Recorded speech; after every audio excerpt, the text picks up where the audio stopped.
जिले की हलचल। आकाशवाणी लखनऊ से प्रस्तुत है जिले की हलचल। आज सुनिए वाराणसी और शामली जिलों की हलचल। पहले सुनते हैं वाराणसी जिले की हलचल। आलेख और स्वर है मनीष सिंह का। प्रधानमंत्री नरेंद्र मोदी अपने 11 सितंबर को वाराणसी दौरे के दौरान मॉरिशस के प्रधानमंत्री डॉक्टर नवीन चंद्र रामगुलाम के साथ द्विपक्षीय वार्ता के दौरान कहा कि भारत और मॉरिशस सिर्फ साझेदार नहीं बल्कि एक परिवार है। भारत और मॉरिशस दो देश हैं लेकिन हमारे सपने एक हैं। उन्होंने कहा कि पिछले साल मॉरिशस में यूपीआई और रुपे कार्ड की शुरुआत हुई। अब हम स्थानीय मुद्रा में व्यापार करने की दिशा में काम करेंगे। इस मौके पर दोनों देशों के बीच 7 समझौतों पर हस्ताक्षर किए गए। भारत की तरफ से $680 मिलियन करीब 6,000 करोड़ रुपए के विशेष आर्थिक पैकेज की घोषणा भी की गई, जिसका इस्तेमाल मॉरिशस अपने बुनियादी ढांचे और स्वास्थ्य सुविधाओं को बेहतर बनाने और रोजगार के अवसर बढ़ाने में करेगा। प्रधानमंत्री मोदी और प्रधानमंत्री रामगुलाम ने शिष्टमंडल स्तर की बैठक से पहले कुछ देर अकेले में बात की। प्रधानमंत्री ने अपने समकक्ष का स्वागत करते हुए कहा कि काशी में मां गंगा के अविरल प्रवाह की तरह भारतीय संस्कृति का सतत प्रवाह मॉरिशस को समृद्ध करता रहा है और काशी में मॉरिशस के दोस्तों का स्वागत केवल औपचारिक नहीं बल्कि एक आत्मिक मिलन है। प्रधानमंत्री मोदी ने भारत और मॉरिशस के द्विपक्षीय सहयोग के महत्व पर बात करते हुए कहा कि भारतीय संस्कृति और संस्कार सदियों पहले बस गए हैं। उन्होंने मॉरिशस को भारत की पड़ोसी नीति और महासागर के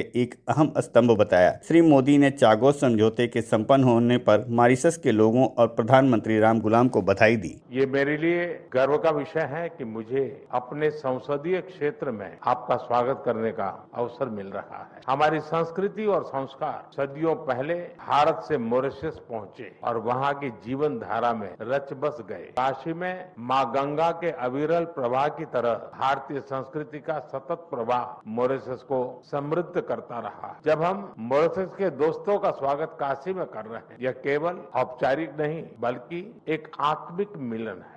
जिले के समग्र विकास कार्यों की समीक्षा एवं बेहतर समन्वय सुनिश्चित करने के उद्देश्य से district development coordination and monitoring committee की बैठक सर्किट हाउस सभागार में आयोजित की गई। बैठक की अध्यक्षता केंद्रीय पेट्रोलियम एवं प्राकृतिक गैस मंत्री हरदीप सिंह पुरी द्वारा की गई। बैठक में जिले में चल रही केंद्र और राज्य द्वारा प्रायोजित योजनाओं जैसे कि प्रधानमंत्री आवास योजना, जल जीवन मिशन, ग्रामीण सड़क योजना, आयुष्मान भारत, स्वरोजगार योजनाओं इत्यादि की प्रगति की समीक्षा की गई। जिलाधिकारी सत्येंद्र कुमार द्वारा जिले में चल रही कुल 96 स्कीम की पूरी जानकारी प्रेजेंटेशन के माध्यम से कार्यों की स्थिति से समिति को अवगत कराया गया। समिति के अध्यक्ष ने निर्देश दिए कि विकास योजनाओं का लाभ लाभार्थियों तक समयबद्ध तरीके से पहुंचे तथा योजनाओं के क्रियान्वयन में पारदर्शिता एवं जवाबदेही सुनिश्चित की जाए। उन्होंने जनप्रतिनिधियों से भी आग्रह किया कि वह अपने क्षेत्रों में चल रही योजनाओं की सतत निगरानी करें। पीएम किसान सम्मान निधि योजना में अब तक 20 किस्तों में यहाँ के किसानों को 897 करोड़ से ज्यादा की धनराशि वितरित की जा चुकी है। जनप्रतिनिधियों ने प्रधानमंत्री किसान सम्मान निधि योजना सहित वाराणसी में कराए जा रहे अभूतपूर्व विकास के लिए सदन की तरफ से प्रधानमंत्री के प्रति आभार जताया गया। इस अवसर पर पत्रकारों से बातचीत में केंद्रीय पेट्रोलियम मंत्री हरदीप सिंह पुरी ने कहा कि वाराणसी में पहले से काफी विकास कार्य हुए हैं। यह विकास कार्य संतोषजनक है। प्रदेश सरकार और केंद्र सरकार की प्राथमिकता में प्रधानमंत्री नरेंद्र मोदी का संसदीय क्षेत्र वाराणसी पहले से ही रहा है। ऐसे में यहाँ पर अनेक योजनाएं संचालित हो रही हैं। जो योजनाएं संचालित हो रही हैं वह संपूर्ण अवस्था को भी प्राप्त कर रही हैं और इससे लोगों को लाभ भी हो रहा है। इसके अलावा अन्य योजनाओं की प्रगति की भी समीक्षा की गई। बैठक में चंदौली के सांसद वीरेंद्र सिंह के साथ मछली शहर की सांसद प्रिया सरोज और प्रदेश सरकार के मंत्री अनिल राजभर के साथ दारा सिंह चौहान भी उपस्थित रहे। इस अवसर पर अधिकारियों ने प्रेजेंटेशन के माध्यम से जनपद में निर्माण अधीन योजनाओं के साथ साथ भविष्य में आने वाली योजनाओं की भी जानकारी दी। केंद्रीय पेट्रोलियम मंत्री हरदीप सिंह पुरी ने कहा जो सरकारी स्कीम्स हैं, परियोजनाएं हैं, उनका रिव्यू किया गया और उनकी रेट ऑफ इम्प्लीमेंटेशन पे चर्चा हुई। बहुत अच्छे अच्छे सुझाव आए। कुछ ऐसी सुझाव थे जो स्पेसिफिक इम्प्लीमेंटेशन वाले हैं। कई जो सुझाव आए उस पे कलेक्टर साहब ने बताया कि इस पे ऑलरेडी एक्शन इनिशिएट हो गया है। बनारस रेल इंजन कारखाना बरेका ने डिजिटल इंडिया मिशन को सशक्त एवं प्रभावशाली बनाने की दिशा में एक और महत्वपूर्ण उपलब्धि हासिल की है। आधुनिक तकनीक के बेहतर उपयोग और सूचना संप्रेषण की प्रक्रिया को अधिक तीव्र, पारदर्शी एवं व्यापक बनाने हेतु एक नवीन सूचना तंत्र विकसित किया गया है। यह पहल न केवल कर्मचारियों की कार्यक्षमता को बढ़ाएगी बल्कि संगठनात्मक कार्यप्रवाह को भी अधिक दक्ष बनाएगी। इस महत्वपूर्ण पहल का मार्गदर्शन बरेका के महाप्रबंधक नरेश पाल सिंह द्वारा किया गया है कि जिनकी दूरदर्शिता और तकनीकी प्रगति के प्रति प्रतिबद्धता ने इस परियोजना को साकार रूप दिया। वाराणसी जिले की हलचल के बाद आइए सुनते हैं शामली जिले की हलचल। आलेख और स्वर है अनुज कुमार का। शामली कलेक्ट्रेट में सीएम डैशबोर्ड पर आधारित विकास एवं राजस्व कार्य की समीक्षा बैठक का आयोजन गत सोमवार को किया गया। जिलाधिकारी ने अधिकारियों को सीएम डैशबोर्ड पर दर्शाए डाटा के अनुसार लक्ष्य के सापेक्ष अपेक्षित प्रगति के निर्देश दिए। डीएम ने पंचायती राज विभाग, एनआरएलएम, जल निगम, फैमिली आईडी और बेसिक शिक्षा विभाग की संतोषजनक प्रगति न होने पर नाराजगी जताई। फैमिली आईडी में खराब प्रगति को लेकर 5 खंड विकास अधिकारी व 10 निकायों के अधिशासी अधिकारियों को कारण बताओ नोटिस के निर्देश दिए। जिलाधिकारी ने आईजीआरएस पर प्राप्त शिकायतों का गुणवत्ता पूर्वक निस्तारण न करने वाले चकबंदी अधिकारी, तहसीलदार ऊन, अधिशासी अधिकारी शामली, ऊन, झिंझाना, कांधला व एक्सीएन बिजली का स्पष्टीकरण भी तलब किया। उन्होंने एसडीएम को संयुक्त टीम के साथ खनन पर नियमानुसार कार्रवाई के निर्देश भी दिए। शामली में बाल विकास सेवा एवं पुष्टाहार निदेशालय से नियुक्ति होने के बाद जिले में 14 मुख्य सेविकाओं को तैनाती दी गई है। पहले से 6 मुख्य सेविकाएं तैनात भी थी। फिलहाल जिले में 19 पद रिक्त रहेंगे। जिला कार्यक्रम अधिकारी यामिनी रंजन ने बताया कि निदेशालय बाल विकास सेवा एवं पुष्टाहार ने शामली में 14 नवनियुक्त मुख्य सेविकाओं को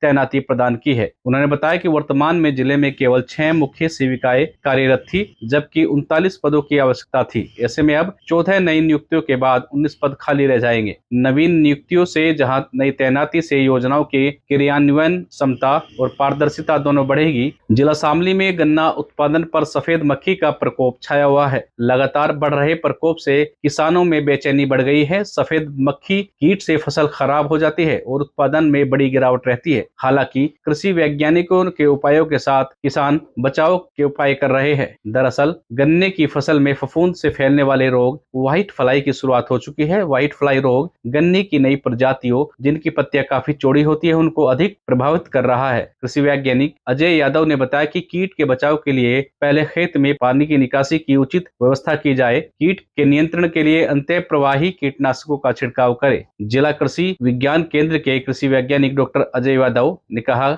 गन्ने की फसल में सफेद मक्खी कीट का संक्रमण देखा जा रहा है। गन्ने की पत्तियों की निचली सतह पर काले और सफेद रंग के धब्बे दिखाई देंगे। उसके साथ साथ जो पत्तियां हैं वो पीली पड़नी शुरू हो जाती हैं और खेत में पीलापन दिखाई देता है। इस कीट की रोकथाम के लिए जो कीटनाशक इमिडाक्लोप्रिड 17.8 SL 500 ml प्रति एकड़ या फिर थायोमेथेक्साम 200 ग्राम प्रति एकड़ को 500 लीटर पानी में मिला के छिड़काव किया जा सकता है।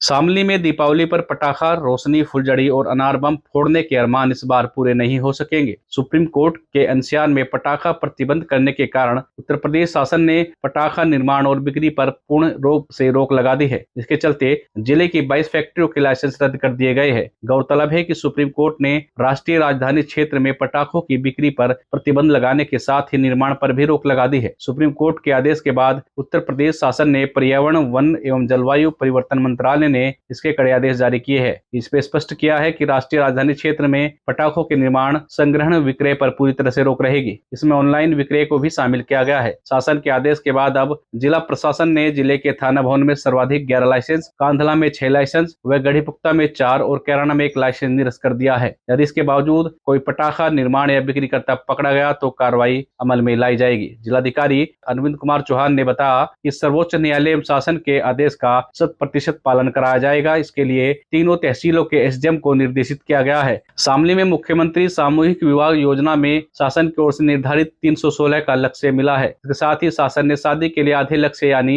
158 शादियों के लिए 1.58 करोड़ रुपए का बजट भी भेज दिया है। अधिकारियों का दावा है कि शासन से शादियों की तिथि घोषित होते ही आवेदनों की जांच कराकर पात्रों को पहले आओ पहले पाओ का पालन करते हुए शादियां कराई जाएगी। जिला समाज कल्याण अधिकारी रितु रस्तोगी ने बताया कि समाज कल्याण विभाग में संचालित गरीब परिवार की बेटियों के लिए मुख्यमंत्री सामूहिक विवाह योजना में 2025-26 के क्षेत्र में बदलाव किया गया है। मुख्यमंत्री सामूहिक विवाह योजना में पहले 51,000 खर्च कर बेटियों की शादी कराई जाती थी, लेकिन अब शासन ने इसे बढ़ाकर 1 लाख रुपए कर दिया है। सामूहिक शादी के प्रत्येक जोड़े पर यह धनराशि खर्च की जाएगी। इसमें 60,000 रुपए कन्या के खाते में भेजे जाएंगे। 25,000 रुपए से वैवाहिक उपहार के लिए सामग्री पर व्यय होगा, जबकि 15,000 रुपए वैवाहिक सामग्री के पंडाल एवं खान पान पर खर्च किए जाएंगे। इस योजना के तहत 3 लाख वार्षिक आय वाले परिवार आवेदन कर सकते हैं। चालू वित्तीय वर्ष में 316 गरीब बेटियों की शादी कराने का लक्ष्य मिला है, जिसमें 536 लाभार्थियों ने आवेदन किया है।